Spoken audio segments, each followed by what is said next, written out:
اعوذ باللہ من الشیطان الرجیم بسم اللہ الرحمن الرحیم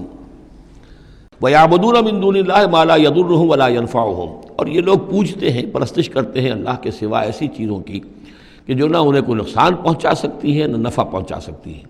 وَيَقُولُونَ هَؤُلَاءِ شُفَعَاؤُنَا عِندَ اللَّهِ، اب یہ آ گیا ان کا عقیدہ کہ وہ جو اہل مکہ تھے، اہل عرب تھے، وہ یہ نہیں کہتے تھے کہ یہ ہمارے بت جو ہیں یہ کریٹرز آف دی یونیورس ہیں، کائنات کے پیدا کرنے والے نہیں، کائنات اللہ نے بنائی ہے، مدبر بھی وہی ہے۔ ہاں یہ جو ہیں ہمارے بت، ہم نے جن دیویوں دیوتاؤں کے نام پر یہ تراش رکھے ہیں، یہ لاڈلے ہیں اللہ کے، چہیتے ہیں، یہ یا اولیاء اللہ ہیں بڑے اونچے مقربین بارگاہ ہیں، یا یہ ہے کہ اللہ کی بیٹیاں ہیں، تو یہ ہماری سفارش کریں گی اللہ کے ہاں اولئک شفعاؤنا عند اللہ، وہ ہمارے شفعاء ہیں، سفارشی ہیں اللہ کے ہاں۔ قل اتنبئون اللہ بما لا يعلم فی السماوات ولا فی الارض، کہیے کیا تم اللہ کو بتانا چاہتے ہو وہ شے کہ جو وہ نہیں جانتا آسمانوں اور زمین میں؟ یہ وہی بات ہے جو آیت الکرسی میں بیان کر چکا ہوں کہ یہ شفاعت ہوگی کیسے۔ یعلم ما بین ایدیہم وما خلفہم ولا یحیطون بشیء من علمہ الا بما شاء، آخر کو گواہ کوئی سفارش کیا کہے گا سفارشی کھڑے ہو کر کہ اللہ تجھے معلوم نہیں، یہ آدمی میں جانتا ہوں، یہ اچھا آدمی ہے، یہ ٹھیک آدمی ہے، تو نہیں جانتا میں جانتا ہوں، کوئی کہہ سکتا ہے؟ قل اتنبئون اللہ کو بتانا چاہتے ہو بما لا يعلم فی السماوات ولا فی الارض، اور پھر یہ کہ اس کا دوسرا مفہوم یہ بھی ہوگا کہ وہ ہستیاں جن کو کہ تم شفاع سمجھتے ہو وہ تو کچھ جانتے ہی نہیں، نہ آسمان میں کیا ہے نہ زمین میں ہے، وہ اللہ کو کیا بتائیں گی کہ یہ معاملہ جو ہے اس کیس کے فیکٹس جو فائل پر نظر آ رہے ہیں وہ ذرا مختلف ہیں اور اصل فیکٹس آف دی کیس ذرا مختلف ہیں، وہ کیا بتائیں گے؟ سبحانہ و تعالی عما یشرکون، بہت پاک اور بلند و بالا ہے وہ اللہ تعالیٰ ان چیزوں سے جو شرک کر رہے ہیں۔ وما کان الناس الا امۃ واحدہ، اب یہ وہی بات آ گئی جو ہم آیت الاختلاف سورہ بقرہ میں پڑھ چکے ہیں، اور نہیں تھے لوگ مگر ایک ہی امت، حضرت آدم علیہ السلام سے نسل چلی ہے تو ابتدا میں تو ایک ہی امت تھی، امۃ واحدۃ فاختلفوا، بعد میں انہوں نے اختلاف کیا۔ ولولا کلمۃ سبقت من ربک، اور اگر نہ ہوتی ایک بات جو تیرے رب کی طرف سے پہلے ہی طے پا چکی ہے، یعنی ہر امت کے لیے ایک اجل ہے، ولکل امۃ اجل، ہر فرد کی ایک اجل ہے، ہر امت کی اجل ہے، ہر قوم کی اجل ہے، اس پوری کائنات کی ایک اجل ہے، اس دنیا کی ایک اجل ہے، تو اگر وہ بات طے نہ ہو چکی ہوتی ولولا کلمۃ سبقت من ربک لقضی بینہم فیما فیہ یختلفون، تو فیصلہ کر دیا جاتا ان کے مابین ان تمام چیزوں میں جن میں یہ اختلاف کر رہے ہیں۔ وَيَقُولُونَ لَوْلَا أُنزِلَ عَلَيْهِ آیَةٌ مِّن رَبِّهِ، وہی مضمون چلا آ رہا ہے، اور وہ کہتے ہیں کیوں نہیں اتاری گئی کوئی نشانی، کوئی معجزہ، کوئی حسی معجزہ ان پر ان کے رب کی طرف سے۔ فَقُلْ إِنَّمَا الْغَيْبُ لِلَّهِ، کہہ دیجئے یہ غیب کے سارے خزانے اللہ کے اختیار میں ہیں۔ فَانْتَظِرُوا، پس انتظار کرو، انی معکم من المنتظرین، میں بھی تمہارے ساتھ انتظار کر رہا ہوں کہ مشیت ایزدی سے کب کیا شے ظہور میں آتی ہے۔ وَإِذَا أَذَقْنَا النَّاسَ رَحْمَةً مِّن بَعْدِ ضَرَّاءَ مَسَّتْهُمْ،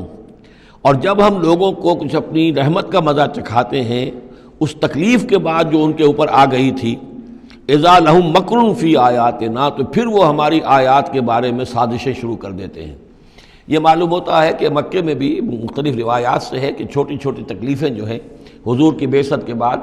کہیں کوئی قحط بھی ایک بڑا شدید پڑا اور مختلف قسم کی تکالیف آتی تھی، تو اس میں ان کے دل کچھ پسیج جاتے تھے، معلوم ہوتا تھا کہ کچھ حضور کے پاس آ کر بیٹھنے لگے، کچھ سننے لگے، کوئی توقع ہوئی کہ شاید یہ کچھ اب مائل ہو جائیں گے، مان لیں گے، لیکن جب وہ تکلیف رفع ہو گئی اور اللہ کی رحمت آ گئی، وَإِذَا أَذَقْنَا النَّاسَ رَحْمَةً مِّن بَعْدِ ضَرَّاءَ مَسَّتْهُمْ اذا لہم مکر فی آیاتنا، پھر وہ ہماری آیات کے ساتھ سازشیں شروع کر دیتے ہیں، ان کے خلاف ریشہ دوانیاں شروع کر دیتے ہیں۔ قل اللہ اسرع مکرا، ان کو بتا دیجئے کہ اللہ تعالیٰ کی چالیں تدبیریں کہیں زیادہ تیز ہیں، تم بھی کر رہے ہو، چالیں چل رہے ہو، تدبیریں کر رہے ہو، لیکن اللہ کی جو تدبیریں ہیں ان کی رفتار جو ہے اس کا مقابلہ تم نہیں کر سکو گے۔ ان رسلنا یکتبون ما تمکرون، اور ہمارے جو فرشتے ہیں، ہمارے جو پیغامبر ہیں وہ بیٹھے ہوئے ہیں اور لکھ رہے ہیں جو بھی تم چالیں چل رہے ہو، جو سازشیں کر رہے ہو۔ هو الذی یسیرکم فی البر والبحر، وہی ہے جو تمہیں سیر کراتا ہے بر میں بھی اور بحر میں بھی، خشکی میں بھی اور دریا میں بھی، یعنی لیے پھر رہا ہے، جیسے کہ اللہ تعالیٰ جو ہے وہ اس خود انسانوں کے لیے سارا اس کا جو نظام طبعی ہے، یہ قانون قدرت ہے، گویا کہ یہ ایک اللہ تعالیٰ نے سواری بنایا ہوا ہے کہ وہ لوگوں کو لے کر چل رہی ہے۔ هو الذی یسیرکم فی البر والبحر حتی اذا کنتم فی الفلک، یہاں تک کہ جب تم کسی کشتی میں ہوتے ہو، جہاز میں ہوتے ہو، وجرین بہم، اور وہ کشتیاں چل رہی ہوتی ہیں ان کو لے کر، بریح طیبۃ، ایک خوشگوار اور ہوا کے ساتھ، موافق ہوا چل رہی ہے، خوشگوار ہوا چل رہی ہے، اور کشتیوں کا قافلہ جو ہے وہ چل رہا ہے، فرحوا بہا، بڑے خوش ہیں، بڑے آرام سے چل رہے ہیں، ممکن ہے کہ کچھ وہ پینے پلانے کی محفل بھی چل رہی ہو، کچھ کھانے پینے کا سلسلہ بھی ہو رہا ہو، عیش ہو رہے ہیں، جاتھا ریح عاصف، کہ اچانک پھر ایک جھکڑ چلنا شروع ہوتا ہے، تیز ہوا آتی ہے، وجاءہم الموج من کل مکان، اور پھر یہ کہ موج ہر طرف سے آتی ہے، پہاڑ جیسی موجیں اٹھ کر آ رہی ہیں ان کی طرف، وظنوا انہ محیط بہم، اور اس وقت پھر وہ یہ گمان کر لیتے ہیں، یقین کر لیتے ہیں کہ اب تو ہمارا وقت آ گیا، ہمیں گھیر لیا گیا، ہم جو گر گئے۔ دعوا اللہ مخلصین لہ الدین، اس وقت وہ پکارتے ہیں اللہ کو، اس کے لیے اپنی اطاعت کو خالص کرتے ہوئے، اس وقت انہیں کوئی دیوی یاد نہیں آتی، کوئی دیوتا یاد نہیں آتا۔ چنانچہ یہ واقعہ ہے بہت اہم، یہ جو ہم سورہ توبہ میں پڑھ آئے ہیں کہ جب مشرکین عرب سے کہہ دیا گیا کہ یہ چند مہینوں کی تمہیں مہلت دی گئی ہے، اس کے اندر اندر یا ایمان لاؤ اور یا تمہیں قتل کر دیا جائے گا، تو ایک چیز جو امپلائڈ تھی اس میں کہ یا پھر اس ملک کو چھوڑ کے چلے جاؤ۔ تو ابو جہل کا بیٹا اکرمہ بعد میں ایمان لے آئے ہیں رضی اللہ تعالیٰ عنہ، وہ بھاگے۔ اب ابو جہل کے بیٹے تھے تو جیسا باپ پتا پر پوت پتی پر گھوڑا، تو وہ سرکش ابو جہل کا بیٹا اکرمہ جو ہے اس نے کہا ٹھیک ہے، میں اس زبردستی کا اسلام تو میں نہیں لاؤں گا، لہذا وہ عرب کو چھوڑ کر اب ہجرت کر رہے ہیں حبشہ کی طرف۔ وہ سمندر میں تھے کہ وہاں پر جو ہے بہت زبردست ہوا چلی اور طوفان آ گیا۔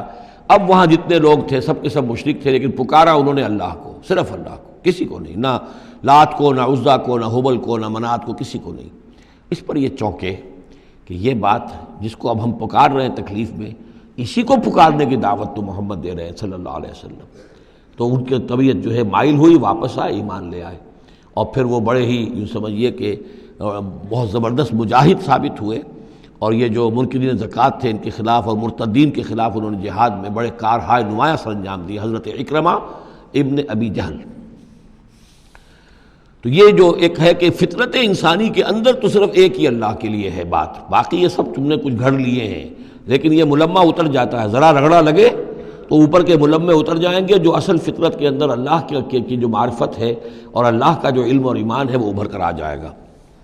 دعوا اللہ مخلصین لہ الدین، تو وہ پکارتے ہیں اللہ کو اس کے لیے اپنی اطاعت کو خالص کرتے ہوئے، لئن انجیتنا من ہذہ، کہ اللہ تو نے اگر ہمیں اس مصیبت سے نجات دے دی، لنکونن من الشاکرین، تو ہم ہو جائیں گے یقیناً بہت شکر کرنے والوں میں شکر گزار۔ فلما انجاہم اذا ہم یبغون فی الارض بغیر الحق، اور جب اللہ انہیں نجات دے دیتا ہے تو پھر وہ بغاوت کرتے ہیں زمین میں ناحق، پھر سرکشی ہے، پھر اللہ کے سوا اوروں کو پکارا جا رہا ہے۔ یا ایھا الناس انما بغیکم علی انفسکم، اے لوگو، اے انسانوں، تمہاری یہ ساری بغاوت اور ساری شرارت، اس کا وبال تمہاری اپنی جانوں پر آئے گا۔ متاع الحیات الدنیا، اور یہ دنیا کی زندگی کا تھوڑا سا ساز و سامان ہے، برتنے کی چیزیں جو تم برت رہے ہو۔ ثم الینا مرجعکم، پھر ہماری ہی طرف تم سب کو لوٹنا ہے۔ فننبئکم بما کنتم تعملون، پھر ہم تمہیں بتلا دیں گے جو کچھ کہ تم کرتے رہے تھے۔ صدق اللہ العظیم۔